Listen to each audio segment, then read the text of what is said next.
মানে তোমার কারণেই বিয়েটা হয়েছে? হ্যাঁ, আমার কারণে ওদের বিয়েটা হয়েছে। ওরা মেয়েটা ভালো, তোমার মতো ক্যারেক্টারলেস না। আরশাদকে আজীবন দেখে রাখবে।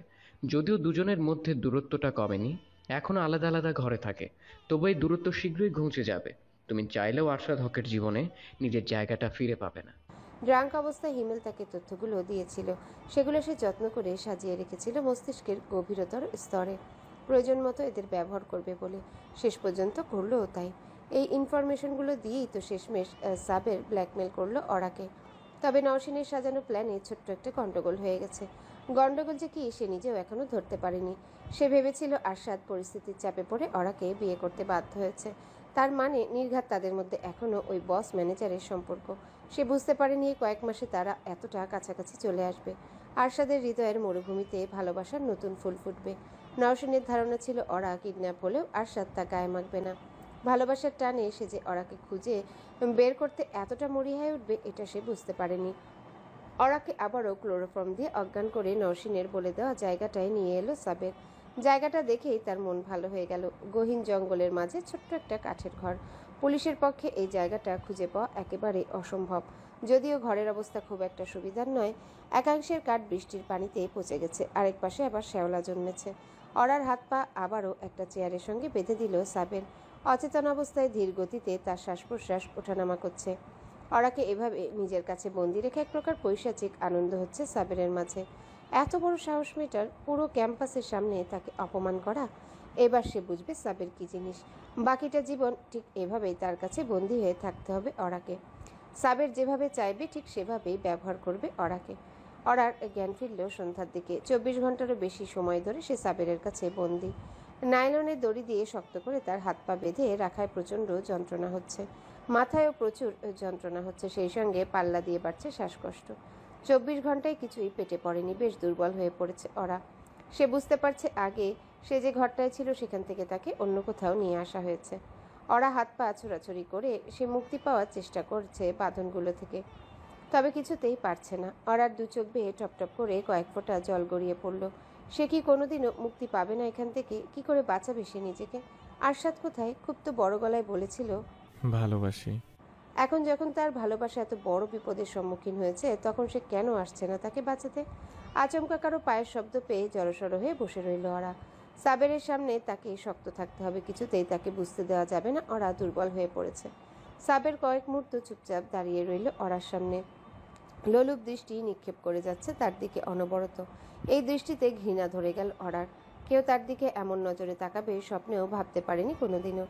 সাবের মুগ্ধ দৃষ্টিতে বলল, ওরা, তুমি এত সুন্দর কেন বলো তো? তোমাকে এক পলক দেখার জন্যই তো যে কেউ জান দিয়ে দিতে পারে। অরা দৃঢ়কণ্ঠে কিছু একটা বলতে যেও ব্যর্থ হলো।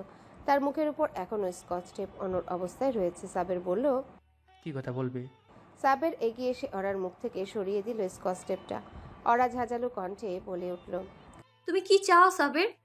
সাবের বাঁকা হাসি হেসে বলল, বলছি তো তোমাকে চাই। অরা তাচ্ছিল্যের হাসি হেসে বলল, তুমি কি সারা জীবনই লোভী? আমার সাথে প্রেমের অভিনয় করতে চেয়েছিলে ভালো চাকরির লোভে, এখন আবার কিসের লোভে ধরে এনেছো তুমি? টাকা পয়সার লোভে?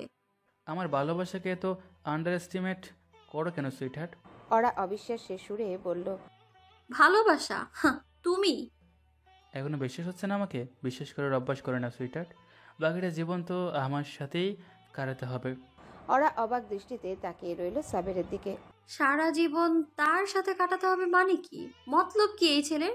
সাবের পকেট থেকে দুটো পাসপোর্ট বের করে অরাকে দেখিয়ে বলল, এই দেখো, এই পাসপোর্ট অনুযায়ী তোমার নাম শেফা আর আমার নাম সাফায়াত। এখন থেকে এই নামগুলোতে অভ্যস্ত হয়ে যাও। ওরা আচ্ছা, তোকে দেওয়া নাম দিয়ে আমার বউ ঘুরবে, এটা তো হতে পারে না। এই নকল পাসপোর্ট দিয়ে তোমাকে নিয়ে অনেক দূরে চলে যাবো আমি। যত দূরে গেলে সুপারস্টার সাহেব আর কোনোদিন তোমাকে খুঁজে পাবে না, ঠিক তত দূরে। অরা বিড়বিড় করে বলল। You bastard! সাবের হো হো করে হাসতে হাসতে বলল, এই বাস্টারের সাথে শেষমেশ ওয়ার্ল্ডে যেতে হবে ডার্লিং। অরা তীক্ষ্ণ স্বরে বলল। এসব বৃষ্টি নামে আমার ডাকা বন্ধ করো সাবের, ভালো হবে না কিন্তু। সাবের অরার দিকে ঝুঁকে এসে বলল। কি করবে তুমি? অরা চুপ করে রইল। সাবের আবারও তার নোংরা হাসিটা হেসে বলল, কিচ্ছু করতে পারবে না, তোমার তো হাত পা বাঁধা। আমি কি করতে পারি দেখবে? সাবের এগিয়ে আসছে অরার দিকে, তার দৃষ্টি অরার ঠোঁটের দিকে আবদ্ধ। একটু একটু করে অগ্রসর হচ্ছে অরার ঠোঁটের দিকে। অরার হৃদস্পন্দন এক লাফে কয়েক গুণ বেড়ে গেল। কি করবে সে এখন? সে তো মনে প্রাণে কেবল আরশাদকেই চায়।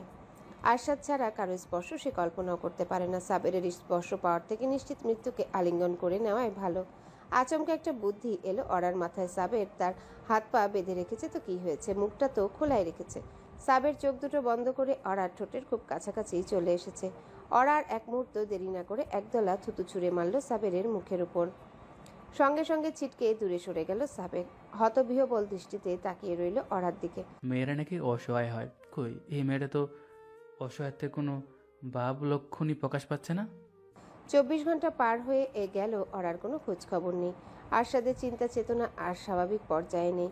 নিজেকে প্রচণ্ড ব্যর্থ বলে মনে হচ্ছে। সে অরার জন্য পর্যাপ্ত নিরাপত্তার ব্যবস্থা করতে পারেনি। অরা নিখোঁজ থাকার এতগুলো ঘন্টা পার হয়ে গেলেও সে তাকে খুঁজে বের করতে ব্যর্থ। সব দোষ তার নিজের। নিজের প্রতি ঘৃণা ধরে যাচ্ছে আরশাদের। তীব্র রাগে আরশাদ সজোরে একটা ঘুষি মারল দেয়ালে।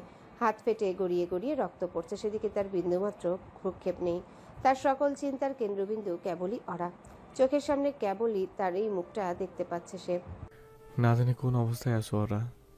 ওই সাবের নামে ছেলেটা কি তাকে টর্চার করছে? ওরা কি কষ্টে আছে? একরাশ উদ্বেগ নিয়ে আরশাদ আবারও ঘুষি মারল দেয়ালে। সাদা দেয়াল রক্তের লালে রঙিন হয়ে উঠল। আবারও দ্বিগুণ বেগে আরশাদের হাত বেয়ে গড়িয়ে পড়ছে রক্ত।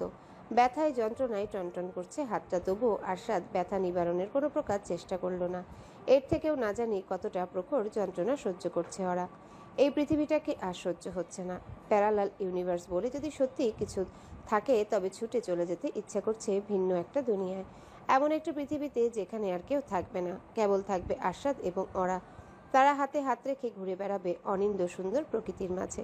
প্রাকৃতিক এক একটা নিদর্শন দেখে ওরা একটু পর চমকে উঠবে। আর তার বিস্ময়মাখা মুখটা দেখে বারবার মুগ্ধ হবে আরশাদ। সেই পৃথিবীতে প্রতিদিনই আকাশটা ঝলমল করবে পূর্ণিমা চাঁদের আলোয়। প্রতি রাতে দুজনায় জ্যোৎস্না বিলাস করবে। ওরা উচ্ছ্বসিত হয়ে নিজের এক একটা সিক্রেট জমা করবে আরশাদের মনের বাক্সে। আনমনে আরশাদের চোখ গেল অরার দেওয়া জন্মদিনের উপহারের দিকে। যাও সিক্রেটস, আমি যখন আপনার আশেপাশে থাকবো না, কিন্তু আপনার খুব সিক্রেট শুনতে ইচ্ছে হবে, শুধু তখনই এখান থেকে একটা চিরকুট নিয়ে পড়বেন, এর আগে না। অরার কথাগুলো যেন স্পষ্ট নিজের কানে শুনতে পাচ্ছে আরশাদ। অরা কথা অনুযায়ী এখনো একটাও চিরকুট খুলে দেখেনি আরশাদ। কখনো প্রয়োজন পড়েনি বলেই হয়তো দেখেনি। সিক্রেট শুনতে ইচ্ছে হলো তো যখন তখন অরার কাছে থেকে শোনা যেত। আজ তো আর সে উপায় নেই। খুব ইচ্ছা করছে আজ অরার নতুন আরেকটা সিক্রেটকে আপন করে নিতে। আরশাদ কোনোদিনও ভাবতেও পারেনি এমন একটা পরিস্থিতিতে প্রথম চিরকুটটা খুলবে সে। যার খুলে একটা ভাঁজ করা চিরকুট হাতে নিল আরশাদ। শান্ত ভঙ্গিতে চিরকুটে ভাঁজ খুলতে রীতিমতো হকচকিয়ে গেল সে। অরা গোটা গোটা মুক্তার মতো হাতের লেখায় লিখেছে, আমি ভালোবাসি আপনাকে। বিস্ময়ের চূড়ায় পৌঁছে আরশাদ দ্রুত হাতে আরেকটা চিরকুট খুলল। সেখানেও ঠিক একই কথা লেখা। তৃতীয় চতুর্থ পঞ্চম একে একে সবগুলো চিরকুট খুলে ফেলল অরার। অসংখ্যবার এই একই কথা লিখে গেছে ওরা। তার মানে ওরাও ঠিক তার মতো করেই ভালোবাসে তাকে। এমনকি আরশাদের আগে ভালোবাসার প্রকাশটা করেছিল সেই। নোনা জল টলমল করছে আরশাদের চোখ দুটোতে। গড়িয়ে পড়ার ঠিক আগ মুহূর্তে চোখ দুটো বুজে তাদের আটকে দিল আরশাদ। না, ভেঙে পড়া যাবে না। ওরা তাকে যেমন ভালোবাসে তেমনই নির্ঘাত ভরসা করে। অরার ভরসা কিছুতেই ভাঙতে পারে না আরশাদ। তাকে যে কোনো মূল্যেই হোক খুঁজে বের করতে হবে অরাকে। এই মেয়েটাই তো তার অন্ধকার জীবনটাকে আলোকিত করেছে। গহীন অরণ্যে অভিযান চালাচ্ছে পুলিশ। পুরো জঙ্গলটা ঘিরে রেখেছে তারা। সবটাই করা হচ্ছে অনুমানের ভিত্তিতে। ওরা আদৌ এই জঙ্গলে আছে কিনা তার কোনো নিশ্চয়তা নেই।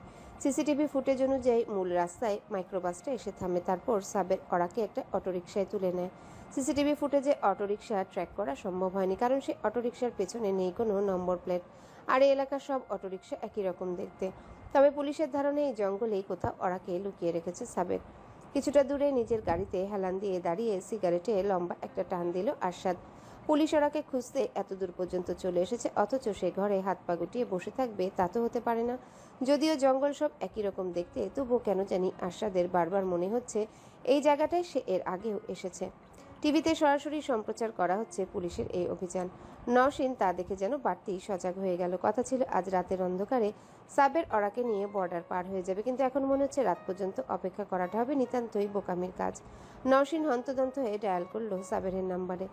সাবের ফোন রিসিভ করতেই নওশিন ব্যস্ত গলায় বলল, সাহেব, তোমাদের এখনই বের হতে হবে। সাবের অবাক হয়ে বলল। এখন এখন তো কেবল বিকেল। নওশিন দাঁতে দাঁত চেপে বলল। পুলিশ তোমাদের খুব কাছাকাছি চলে এসেছে। একবার ধরা পড়ে গেলে কি হবে বুঝতে পারছো? সাত ওই মেয়েটাকে তো পেয়েই যাবে, সাথে সাথে তোমাকেও জেলে যেতে হবে।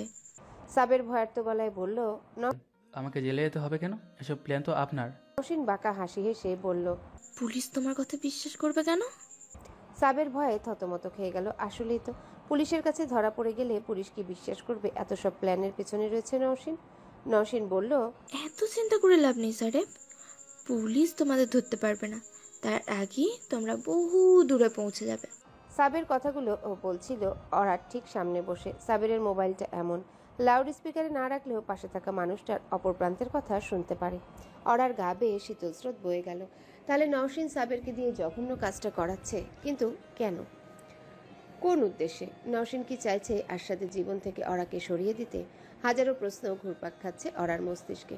প্রশ্নগুলোর উত্তর আদৌ সে কোনোদিনও পাবে? সাবের যদি আজ সত্যি সত্যি তাকে আরশাদের থেকে বহু দূরে নিয়ে যায়, ভেঙে পড়লে চলবে না, নিজেকে শক্ত রাখতে হবে। ওরা স্পষ্ট শুনেছে নওশিন বলেছে পুলিশ নাকি কাছাকাছি আছে। বেশি দেরি করলে সাবের ধরা পড়ে যাবে তাদের হাতে। তাহলে দেরিটাই করতে হবে, যতটা সম্ভব সময় নষ্ট করতে হবে, যাতে সাবের কিছুতেই তাকে নিয়ে বেশি দূর না যেতে পারে, তার আগেই যাতে পুলিশ পৌঁছে যায়। আকাশ কালো মেঘে ঢেকে গেছে। দূরে কোথাও থেকে বজ্রপাতের শব্দ ভেসে আসছে। ঝুম বৃষ্টি নামার আশঙ্কা, তবুও নিরলসভাবে অভিযান চালিয়ে যাচ্ছে পুলিশ। ফলস্বরূপ একটা পরিত্যক্ত বাড়ি খুঁজে পেল তারা। বাড়িতে কোনো জনমানব নেই, তবে মেঝেতে এলোমেলোভাবে ছড়িয়ে আছে কতগুলো জিনিস। একটা কাঠের চেয়ারের নিচে ক্লোরোফর্মের বোতল, দড়ি, কাপড়ের টুকরা, স্কচ টেপ। এগুলো দেখে পুলিশের বুঝতে বাকি রইল না এখানে কাউকে বেঁধে রাখা হয়েছিল।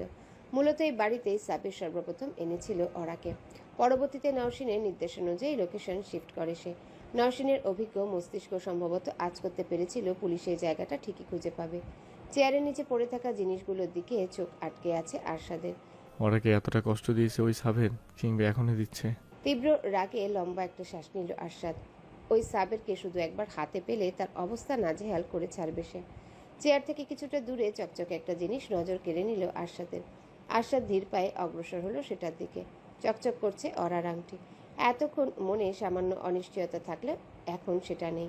অরাকে এখানে কিডন্যাপ করে আনা হয়েছিল। মুঠোয় পুড়ে নিল আংটিটা আরশাদ। সে কখনো হাঁটতে শেখেনি, আজও হারবে না। নিজের ভালোবাসার মানুষটাকে ঠিকই খুঁজে বের করবে সে। ঝুম বৃষ্টি নেমেছে। জঙ্গলের দুই মানুষ সমান গাছগুলো বাতাসের তীব্রতায় এপাশ থেকে ওপাশে হেলে পড়ছে। সেসবে তোয়াক্কা না করে আরশাদ বেরিয়ে এলো বাড়িটা থেকে। ভালো করে চোখ বোলাতে লাগলো আশপাশটায়। এই জায়গাটা কেন পরিচিত বলে মনে হচ্ছে? সে কি আগে কখনো এসেছে এখানে? মাঝারি সাইজের কুচকুচে কালো চামড়ার একটা ব্যাগ। চওড়া হাসি হেসে ব্যাগের চেন একটানে খুলে ফেললো সাবের। ব্যাগ বোঝাই হয়ে আছে টাকার বান্ডিলে। দুহাতে দুটো বান্ডিল তুলে আনলো সাবের। তার মুখের হাসি যেন বেরিয়ে যাচ্ছে। এক এক করে দুটো বান্ডিলের গন্ধ শুকলো সে। নতুন টাকার গন্ধ পৃথিবীর সবচেয়ে শক্তিশালী নেশাদ্রব্য। একবার শুকলে আজীবন এই গন্ধে নিজেকে জড়িয়ে রাখতে ইচ্ছে হয়। সাবের অরার দিকে তাকিয়ে একগাল হাসি নিয়ে বলল। কি ওরা আমাকে খুব লোভী ভাবছো? হ্যালো বন্ধুরা, পরবর্তী পার্ট খুব তাড়াতাড়ি আসবে, তো সবাই অপেক্ষায় থাকো। আর চ্যানেলটি যারা এখনো সাবস্ক্রাইব করোনি তারা পরবর্তী পার্ট দেখার জন্য চ্যানেলটি সাবস্ক্রাইব করে রেখো। ধন্যবাদ সবাইকে, আমাদের সাথেই থেকো।